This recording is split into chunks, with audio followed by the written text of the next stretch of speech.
Finally, Isner papasok sa bahay ni Kuya bilang guest.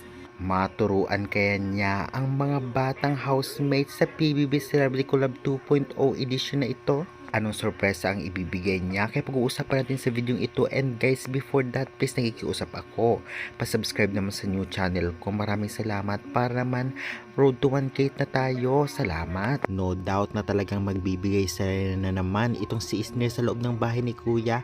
Lalong-lalo pa kilala natin siya bilang isa sa mga komedyante at talagang magbibigay energy sa loob.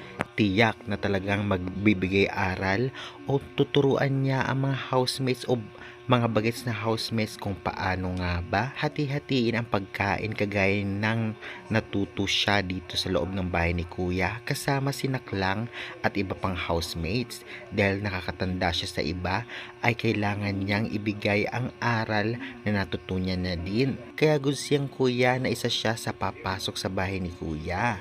Kaya guys, anong say nyo about dito? Okay ba sa inyo na talaga namang magpasok ulit itong si Isner sa loob ng bahay ni Kuya? Ano kaya ang dalang sorpresa niya sa mga bagets na housemates? Tuturuan niya kaya na talagang paano maghati-hati ng pagkain at strategy sa mga task? Well, aabangan natin yan soon na i-ere sa PBB. Kaya maraming salamat and pasubscribe na lang.